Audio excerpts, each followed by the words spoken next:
Eu queria propor aqui para vocês um exercício que a gente fizesse agora. Um exercício rápido. Pense no programa infantil que vocês assistiam e que vocês gostavam. Aquele programa que, quando vocês assistiam, vocês se sentiam bem assistindo. Veja, talvez vocês tenham algum receio de pensar e falar sobre esse programa, por ser muito antigo, mas não se preocupem, o meu também é bastante antigo, Vila Sésamo, Garibaldo, é bem dessa época. Agora, pensem nele. Imaginem esse programa. Agora, imaginem vocês assistindo o mesmo programa hoje, nos dias de hoje. Imagine você dentro da sua sala, na sua casa, assistindo esse programa. Quando vocês estiverem assistindo esse programa, talvez vocês não se sintam tão bem quanto vocês se sentiam naquela época. Porque talvez exista uma dissonância do timing. Aquele programa que vocês assistiam lá atrás, ele tinha um outro timing, porque era um outro tempo. Aquele programa lá atrás não faz sentido nos dias de hoje. Ele não faz sentido porque existem hoje uma velocidade diferente. Enquanto estava todo mundo aqui assistindo, eu aposto que todo mundo, pelo menos eu estava, postando alguma coisa no Facebook e recebendo informações sobre vários eventos que estão acontecendo fora daqui. A nossa velocidade é muito maior. Porém, existe uma falha muito grande.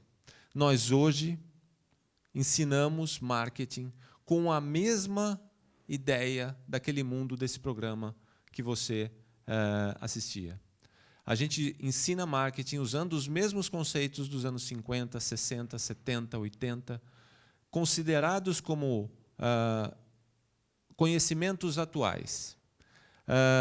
Isso é muito complicado justamente para o marketing, porque marketing, pela definição, como entender para atender, é uma característica que nós, professores de marketing, deveríamos entender que o mundo mudou, então eu tenho que talvez ensinar alguma coisa diferente. Fazer esse conceito de levar a gente para o futuro com esses conceitos que a gente tem hoje pode complicar muito. A gente pode chegar no futuro, sim, mas a gente vai chegar no futuro provavelmente a pé, enquanto outros países estão mais rápidos. Existe um problema muito grande dentro das grandes empresas e que as empresas estão sofrendo justamente, provavelmente, por ter esse conceito de marketing errado. Esse conceito de marketing ensinado para a gente que não vale mais para os dias de hoje. O que acontece? O mundo que a gente conhecia já acabou. E um novo mundo nasceu e a gente usa os mesmos conceitos.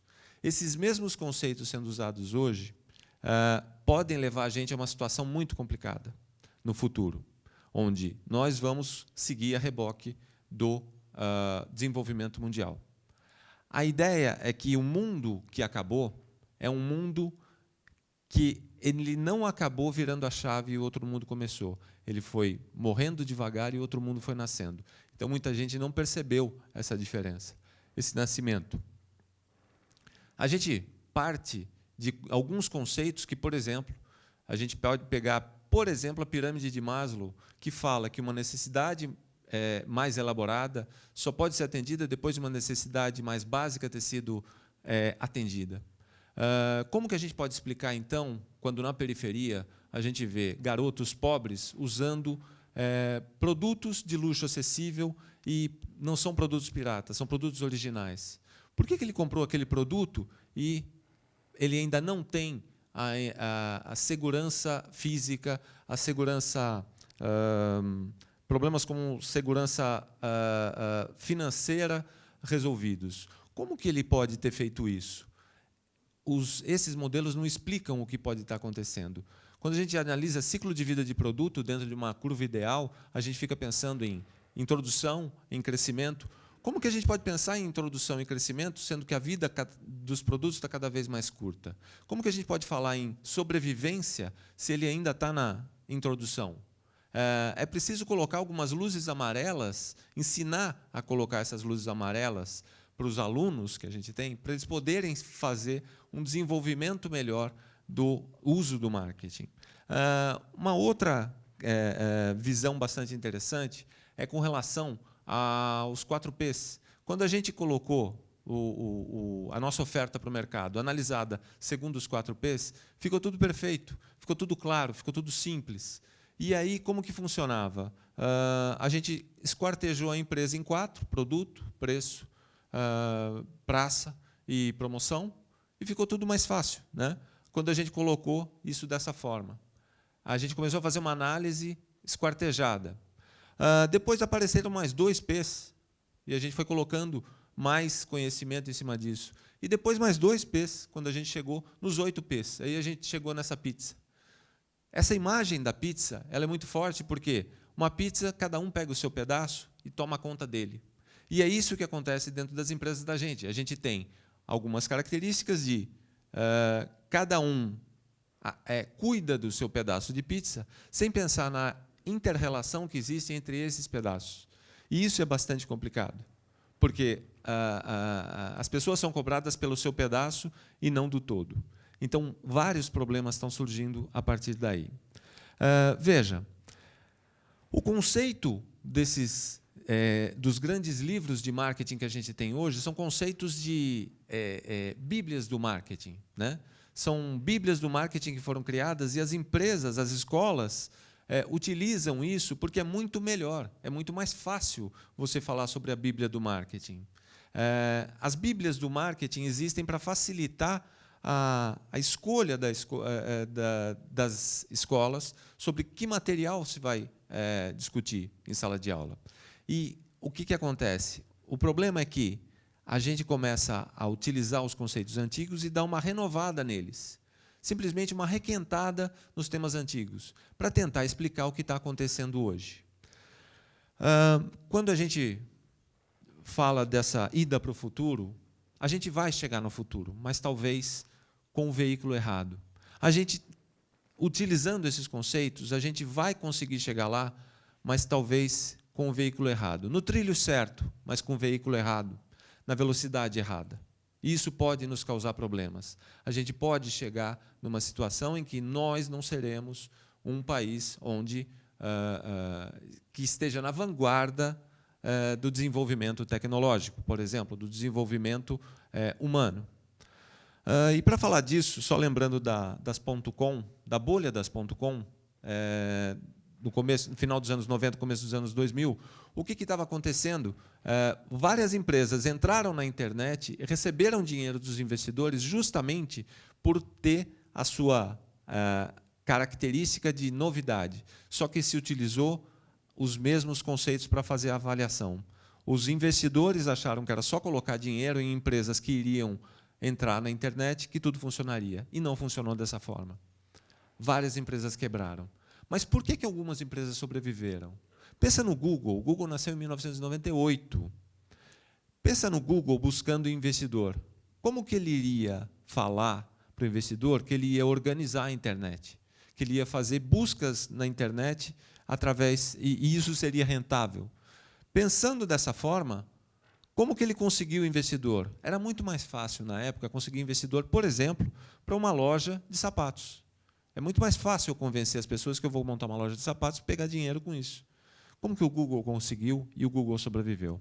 Então, várias empresas também sobreviveram dentro desse mercado, dentro desse período de crise, no começo dos anos 2000.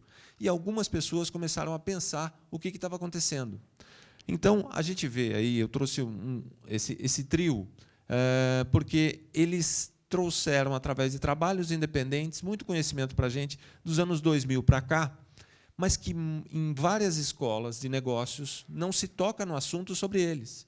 Ainda se fala dos autores lá de trás, nenhum problema sobre isso, mas não se fala sobre esses assuntos mais novos. E o que quais são esses assuntos? Quando a gente fala de Steve Blank, ele falou sobre o desenvolvimento de clientes. Desenvolvimento de clientes, o Eric Rice, a respeito de desenvolvimento de Lean Startup, a startup enxuta, e o Alex Osterwalder falando sobre geração de modelo de negócios. Eles foram percebendo que algumas empresas tinham alguma coisa diferente e sobreviveram a esse mercado. E aí se conseguiu um denominador comum entre eles, né? E, começando falando sobre o desenvolvimento de clientes, o Steve Blank coloca justamente essa visão de que, primeiro, eu tenho que entender o cliente. O conceito central é get out of the building. Saia, entenda o que o cliente tem, qual é o problema dele e como você pode resolver o problema dele. É completamente diferente da visão que a gente tem de outras empresas que lançam o produto a partir de uma ideia. Isso faz com que a gente tenha problemas no futuro. Você pode pensar assim, mas desenvolver o cliente ou lançar uma ideia é a mesma coisa. Não, é completamente diferente. Porque uma ideia, quando a gente se apropria dessa ideia, a gente defende essa ideia de qualquer forma. E trata como um filho. Tratando como um filho, a gente protege. E, ao contrário, a gente tem que pegar esse filho e colocar esse filho no mercado. E, se ele sobreviver, melhor. Se ele não sobreviver, melhor também, porque eu não investi tanto dinheiro. Então, essa é uma visão que não se fala muito em escola de negócios. Depois da startup enxuta, a visão de que você deve construir alguma coisa a partir de um modelo, um mínimo produto viável, onde você possa vender esse mínimo produto viável e ver qual a solução que ele resolve, se ele é suficiente para resolver um problema. Então, nesse mínimo produto viável, qual que é o resultado que eu tenho através desse mínimo produto viável e o que eu posso fazer para melhorar ele depois. E repito esse ciclo até desenvolver melhor produto. É muito melhor fazer isso do que pensar em lançamento de produto com um produto pronto, um produto que não vai ser mudado depois. Então, essa visão ela é muito mais atual do que as outras. E a geração do modelo de negócios do Alex Osterwalder, que trata de uma análise da estratégia dos 9 blocos principais numa folha só e na relação entre eles para o modelo de negócio, que é como eu capturo valor, crio valor e entrego valor. Agora, com o conceito central de proposta de valor, qual o problema eu resolvo do meu cliente. Pensando dessa forma, eu vou trabalhar em tentar entender qual é a pergunta que o cliente faz, que a única resposta é você. Então, pensando dessa forma, é o caminho inverso de tudo que a gente está ensinando hoje dentro das faculdades, conceitos mais antigos. E, além disso, até pela recência do assunto, os últimos estudos que nós temos falando sobre como nós tomamos decisões, como o nosso cérebro funciona.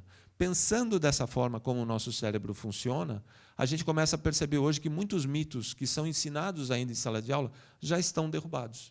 Por exemplo, quando a gente pensa no business to business, né, no mercado entre empresas, que a gente fala que tudo é muito racional. Não é, é emocional. É emocional, mas num outro viés. Por exemplo, eu não quero perder o meu emprego. Eu quero mostrar que eu sou capaz de fazer essa empresa decolar. Então, existe também muita decisão emocional. 80% a 90% das nossas decisões são emocionais. E isso também não é estudado nas escolas. Bom, como que a gente vai usar os conceitos antigos e explicar o sucesso dessas empresas? A gente tem o Facebook, por exemplo, que tem pouco mais de 10 anos e 1,5 bilhão de usuários. As empresas estão querendo entrar para saber o que as outras pessoas estão fazendo lá dentro, para buscar esse 1,5 bilhão de pessoas. 1 bilhão de pessoas por dia entra no Facebook. É um movimento assustador. Como que a gente usa os 4 Ps para entender isso? Como a gente fala de lançamento de produtos, pensando em produtos como esse? E pensando no Uber, que é mais atual, o que está acontecendo com a gente hoje, pensa no Uber, qual o problema principal que ele está enfrentando hoje, né? Para isso, a gente tem que dar uma olhada em como funcionam as redes, porque quando a gente fala esses diagramas foi um trabalho do Paul Baran, nos anos 60, falando sobre rede, quando perguntaram para ele qual seria uma rede que sobreviveria a um ataque nuclear, a uma catástrofe. E ele concluiu que uma rede distribuída, onde todo mundo se comunica com todo mundo, pode sobreviver muito mais fácil que uma rede centralizada, onde um ponto principal concentra todas as informações. E, a partir daí, a gente começou a fazer uma analogia com as redes entre as pessoas também. E, justamente dessa forma, quando a gente fala que hoje a gente vive num mundo descentralizado, não quer dizer que o descentralizado seja melhor ou seja melhor para os dias de hoje. Por quê? Ainda existe um ponto central em alguns lugares que decidem tudo o que vai acontecer. E quando a gente olha para analisar o Uber, o que está acontecendo? O Uber é o seguinte, o Uber entendeu que a gente está indo para uma rede distribuída. E, se você quiser usar um carro de alguém, você usa, você escolhe o Uber. Já o que está acontecendo com empresas de táxi e sindicatos é que eles se veem ainda numa rede descentralizada. E é uma rede descentralizada, onde existe ainda quem comanda alguma coisa. Só que os dois mundos estão vivendo ao mesmo tempo. Eles estão coexistindo. E, ao coexistir, existe o conflito. Então, a visão dos taxistas é essa de um mundo descentralizado. E a visão do Uber é de um mundo distribuído. Quando acontece esse conflito, os órgãos reguladores querem controlar. O órgão regulador é justamente um órgão central desse mundo descentralizado, o que faz com que o Uber não se preocupe com alguém que queira regular. Pode regular quanto quiser, o mundo é distribuído, não vai fazer diferença. Então, vejam, esses conceitos não são ensinados em marketing, na maioria das escolas. Esses conceitos são deixados de lado. E a gente continua discutindo a história do marketing, o que está acontecendo lá atrás. O que a gente precisa entender é o seguinte: antigamente a gente trabalhava com um produto para atender uma necessidade, quando, na verdade, hoje, a gente vive dentro de uma situação em que eu tenho uma proposta de valor para resolver o problema de um cliente. Nós estamos ensinando as pessoas a criar produtos para resolver problema de cliente, e isso nunca vai acontecer. O que a gente precisa fazer a partir de hoje é reescrever o marketing no dia a dia, dentro das escolas. E como que a gente pode fazer isso? Primeiro, ensinando o aluno a conhecer o seu cliente. Isso é muito mais importante que qualquer coisa. Conhecer o cliente e criar valor para esse cliente. É muito mais do que um simples discurso. É uma mudança completa em tudo que a gente está vendo.